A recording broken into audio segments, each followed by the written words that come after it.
그냥 류현진 던지게 냅둬. 불펜에 류현진보다 더 좋은 투수는 없어 라고 이렇게 주장을 하셨거든요.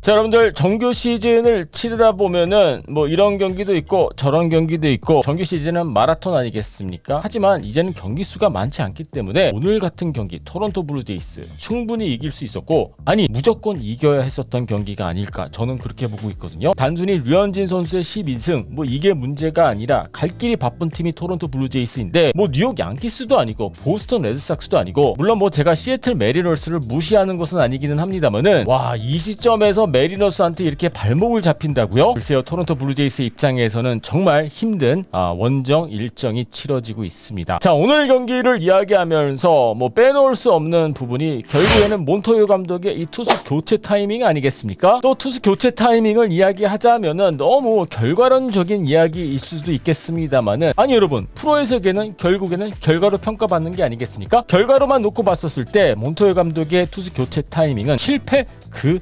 자체였습니다. 하지만 또 한편으로 생각해 보면은 코에 걸면은 코골이가 되는 거고, 귀에 걸면 귀걸이가 되는 거고, 뭐 이런 게 또 여러분들 투수 교체 타이밍이거든요. 그래서 몬토요 감독 입장에서 먼저 생각을 조금 해보도록 하겠습니다. 이 리차드 선수가 토론토 블루제이스로 이적한 이후에 상당히 좋은 성적을 내고 있고, 거의 뭐 셧다운 피칭을 보여주고 있죠. 12경기 동안 평균 자책점 1.88을 기록하고 있고, 그리고 14이닝 동안 잡아낸 탈삼진이 무려 19개거든요. 그래서 몬토요 감독의 입장에서는 분명히 삼진이 필요했던 상황이었기 때문에 여기서 리차드 선수한테 공을 넘기면서 삼진을 잡아내면서 위기를 탈출하겠다, 이게 전략이었던 것으로 보여집니다. 또 그리고 빼놓을 수 없는 부분이 7회 말 공격이었기 때문에 류현진 선수가 시애틀 메리너스 타자들을 세 번째 상대하는 타이밍이었기 때문에 류현진 선수의 공을 충분히 봤기 때문에 이제는 바꿔줘야 되겠다라고 생각한 게 아닌가 싶기도 합니다. 하지만 또 류현진 선수의 기록을 보면은 오히려 류현진 선수는 투구수가 많아지면서, 그리고 세 차례 상대할 때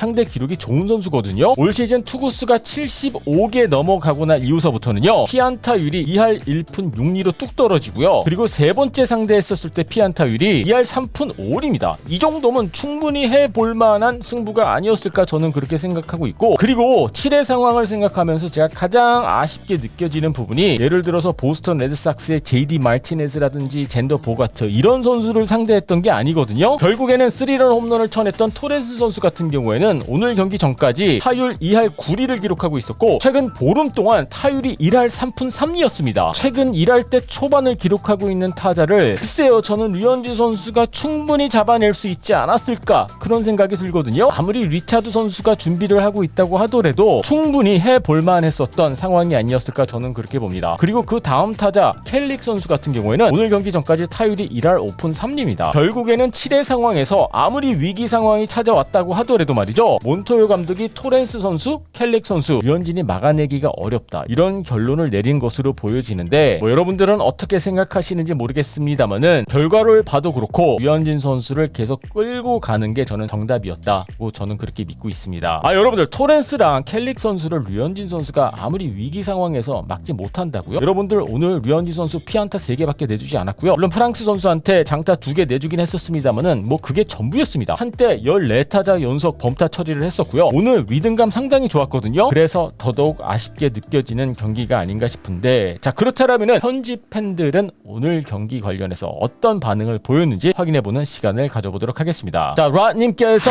트위터에다가 올리신 글인데요. The Blue Jays' inconsistent bullpen has cost them excellent outings by Ryu and Ray. 불안한 토론토 블루제이스 불펜이 로비 레이 선수와 류현진 선수의 경기, 훌륭했던 경기를 날려버렸다라고 그렇게 말씀을 하셨고요. 자스민님께서 트위터에다가 올리신 글입니다. If only Montoyo let Ryu finish the 7th, there's a chance that this is still a close game. 류현진 선수한테 7회를 끝까지 맡겼더라면은 클로스 게임이 될 수 있었다라고 그렇게 이야기를 했거든요. 동점까지는 내줄 수 있다고 봐요, 류현진 선수가 계속 던졌더라면은. 하지만 제스민님께서 말씀하신 대로 비기닝은 허용하지 않았을 거다라고 저는 그렇게 믿고 있거든요. 한편으로는 차라리 그 3루타가 홈런이 됐었더라면은 그냥 류현진 선수가 뭐 동점을 내준다고 하더라도 7회를 끝까지 맞게 되지 않았을까라는 생각이 들기도 하고요. 하지만 야구에는 뭐 만약이라는 건 없기 때문에. 자, 로저님께서 트위터에다가 올리신 글입니다. Ace is on the hill. Let him finish it. It made no sense. 에이스가 마운드에 있었다. 이닝을 마무리할 기회를 줬었어야 됐다. 전혀 이해가 안 되는 그러한 투수 교체 타이밍이었다 라고 말씀을 하셨습니다. 타님께서 트위터에다가 올리신 글인데요. I'm starting to buy into Montoya unable to manage pitching. Leave Ryu in. There's no one better in the pen. 나도 서서히 몬토요 감독이 투수 교체를 잘 못하는 것으로 믿기 시작했다. 그냥 류현진 던지게 냅둬. 불펜에 류현진보다 더 좋은 투수는 없어 라고 이렇게 주장을 하셨거든요. 아무리 리차드 선수가 최근에 좋다고 하더라도 오늘 류현진 선수의 리듬이 상당히 좋았고 흐름도 상당히 좋았기 때문에 실에 충분히 맡길 수 있었던 상황이 아니었을까. 현지 팬들 또한 그렇게 생각을 하고 있습니다. 솔직히 상당히 격한 현지 팬들의 반응도 많이 볼 수 있었는데 글쎄요, 오늘 경기만 놓고 찰리 몬토요 감독을 해고시켜라 그것까지는 아니기는 합니다만은 아무리 생각해도 오늘 7회 상황은 상당히 아쉽게 느껴지고요. 모르겠습니다. 올 시즌 류현진 선수의 선발 등판 경기를 볼 때마다 느끼는 점이 몬토요 감독이 점점 류현진 선수를 믿지 못하나 이런 느낌이 저는 들기 시작했거든요. 아무리 최근 야구 트렌드 자체가 이 타선이 3바퀴 돌 때쯤에 빨리 선발 투수를 내려야 된다. 뭐 이게 트렌드이기는 합니다만은 아니 여러분들 오늘 류현진 선수가 안타 3개만 냈고 4실점하는 거 이거 조금 받아들이기 조금 억울하다라는 저는 느낌을 받고 있습니다만은 뭐 일단 오늘 경기는 류현진 선수 본인에게도 토론토 블루제이스에게도 정말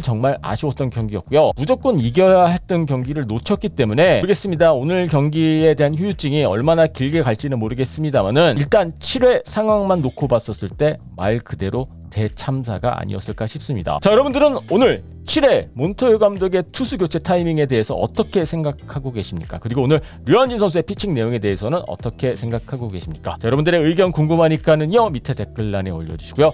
유튜브로 보고 계신 분들은요 구독 버튼 눌러주시고요. DKTV는 내일 또 새로운 영상으로 찾아뵙도록 하겠습니다.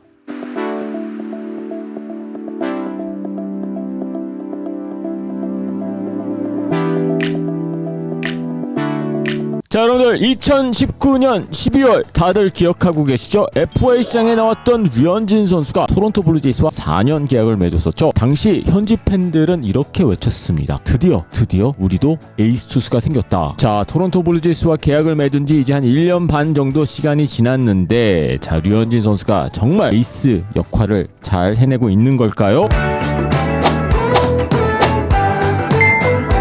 안녕하세요 여러분, DKTV에 누구겠습니까? 데니얼 팀입니다. 정말 오랜 기다림 끝에 어제 류현진 선수가 로저스 센터 마운드에 홈 유니폼을 입고 마운드에 올랐고요. 그리고 시즌 11승을 달성하는데 성공을 했습니다. 계약을 맺었을 당시까지만 하더라도 상황이 이렇게 될 줄이야. 하지만 시간이 좀 걸렸지만 어제 홈팬들 앞에서 에이스다운 피칭을 보여줬는데 자, 그렇다라면은 여러분들 진짜 류현진 선수가 지금까지 토론토 블루제이스에서 뛰면서 말이죠 에이스 역할을 해내고 있는 걸까요? 가끔 가다가 이런 댓글이 보일 때가 있어요. 시즌 초반에 스티븐 마트 선수가 잘하니까 뭐 마트 선수한테 에이스 자리를 뺏겼다. 그리고 지난달 한 달 조금 슬럼프가 찾아오지 않았습니까? 그때 또 로비 레이 선수가 잘하고 또 후반기 첫 경기를 로비 레이 선수가 선발 등판하니 1선발 자리를 로비 레이한테 뺏겼다. 뭐 이렇게 생각하시고 계셨던 팬분들도 있는 것 같은데 여러분들 에이스라는 자리 한두 달 잘한다고 해서 에이스가 되는 것도 아니고요. 또 반대로 한두 달 조금 슬럼프가 찾아왔다고 해서 더 이상 에이스가 아니다. 이렇게 쉽게 얻을 수 있는, 쉽게 가져갈 수 있는 자리는 아니다. 저는 그렇게 봅니다. 좀 빅픽처를 봐야 된다.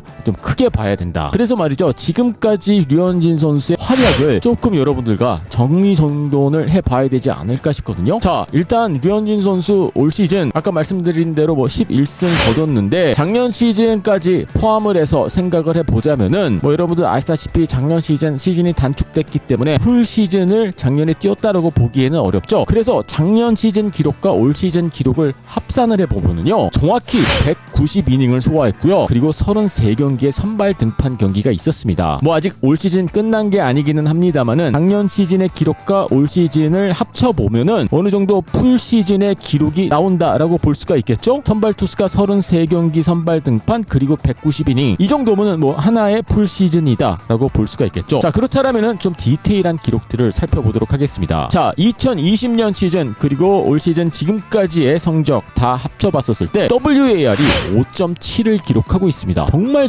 좋은 기록이거든요. 하나의 풀 시즌으로 봤었을 때 선발 투수가 5.7, 이게 어느 정도로 좋은 기록이냐? 류현진 선수의 최고의 시즌이 2019년 시즌, 여러분들 다들 기억하고 계시죠? 2019년 시즌 LA 다저스에서 마지막 시즌 WAR이 4.8이었습니다. 그래서 토론토로 이적하고 난 이후에 오히려 류현진 선수의 가치는 더 올라갔다라고 충분히 그렇게도 해석할 수가 있고요. 자, 그리고 토론토 블루제이스로 이적한 이후에 기본적인 기록을 말씀을 드리자면은 16승 7패, 평균 자책점 3.03입니다. 풀 시즌으로 이 성적을 해석을 했었을 때 충분히 에이스다운 피칭을 보여주고 있다, 우리가 그렇게 결론을 내릴 수 있지 않을까 싶고요. 자, 그런데 또 한 가지 또 재밌는 기록이 있습니다. 류현진 선수가 등판했던 경기에서 토론토 블루제이스의 이 성적이 23승 10패거든요. 여러분들 바로 이런 게 에이스의 역할 아니겠습니까? 류현진 선수가 등판했던, 선발로 등판했던 경기에서 토론토 블루제이스의 이 승률이 말이죠, 6할 9푼 7입니다. 거의 7할에 가까운 기록이거든요. 아니 여러분들, 이게 에이스가 아니면은 도대체 뭐가 에이스겠습니까? 류현진 선수 본인이 스스로 승수를 챙기는 것은 뭐 여러 가지 뭐 요소들이 맞아 떨어져야지 뭐 승리 투수가 되는 거 아니겠습니까? 그런데 류현진 선수가 지금까지 33경기 선발 등판 경기가 있었는데 그 경기에서 토론토 블루제이스의 승률은 거의 7할에 가깝다라고 보시면 될 것 같습니다. 이게 어느 정도로 좋은 기록이냐면요, 작년과 올 시즌 이 토론토 블루제이스의 이 성적을 류현진 선수 경기를 제외하고 승패를 계산을 해보면요, 64승 67패, 승률 5할이 안 됩니다. 하지만 류현진 선수가 선발 등판했던 경기를 포함시켰을 때 토론토 블루제이스의 성적은 87승 77패거든요. 여러분들 느낌이 확 오시지 않습니까? 류현진이 있고 없고의 차이. 토론토 블루제이스는요, 류현진 선수가 없으면은요 그냥 그저 그런 팀이 될 수도 있다라고 우리가 해석할 수도 있고요. 반면 류현진 선수가 있기 때문에 승률 5할에서 플러스 10경기, 뭐 제가 아까 말씀드렸다시피 올 시즌 작년 시즌의 WAR을 합산해 보면은 5.7이라고 말씀을 드리지 않았습니까? 그래서 저는 뭐 아직 뭐 계약 기간이 많이 남겨져 있기는 합니다만은 류현진 선수는 정말 에이스다운 피칭을 해주고 있고, 작년에 포스트 시즌도 진출했어. 그리고 올 시즌도 포스트 시즌 가능성이 남아 있는데 류현진 선수가 있기 때문에 이 토론토 블루제이스 전체적인 느낌 자체가 크게 달라진 게 아닌가, 저는 그렇게 믿고 있습니다. 물론 게레로 주니어 선수도 잘하고 있고 시미언 선수도 잘하고 있고 보비셰 선수도 잘하고 있기는 합니다만은 일단 승률 7할 정도 유지해주는 에이스 투수가 있기 때문에 토론토 블루제이스가 좀 안정적으로 시즌을 치를 수 있지 않나, 저는 그렇게 보고 있습니다. 1년 반 전 토론토 블루제이스와 계약을 맺었다라는 소식이 들려왔었을 때 뭐 어떤 팬분들은 이렇게 생각을 하셨던 것 같아요. 아메리칸 리그 동부지구 가서 류현진 좀 어려울 것 같다, 뭐 먹튀까지는 아니지만은 좀 성적이 좀 나빠질 것을 예상하셨던 팬분들이 많으셨던 것 같은데 오히려 LA 다저스 시절보다 더 좋은 피칭을 보여주고 있다? 저는 그렇게 믿고 있거든요. 뭐 세부 기록을 떠나서 솔직히 이해가 안 되는 부분이기도 해요. 내셔널리그 서부지구 때보다 아메리칸 리그 동부지구에서 더 잘하고 있다라는 게 조금 뭐 비정상적인 그러한 결과가 아닌가 싶으면서도 그만큼 류현진 선수가 노력을 했고 적응을 잘 해왔기 때문에 가능한 결과가 아닌가 싶습니다. 자, 토론토 블루제이스와 계약을 맺은 지는 1년 반 정도 되긴 했었습니다만은 이제 막 풀 시즌을 치른 게 아닌가, 저는 그렇게 보고 있거든요. 물론 아직도 계약 기간이 많이 남겨져 있기는 합니다만은 이렇게 딱 결론을 내릴 수 있을 것 같습니다. 토론토 블루제이스는 원했던 에이스를 찾았고 그리고 그 에이스 역할을 류현진 선수가 완벽하게 해내고 있다. 자, 여러분들 토론토 블루제이스의 에이스 누구라고 생각하십니까? 이 정도면은 우리가 자신있게 류현진이다 라고 말할 수 있지 않을까요? 자, 여러분들의 의견 궁금하니까는요 밑에 댓글란에 올려주시고요. 유튜브로 보고 계신 분들은요 구독 버튼 눌러주시고요. DKTV는 야구 상담소, 아니 상상 중계로 오늘 저녁 6시 45분에 찾아뵙도록 하겠습니다.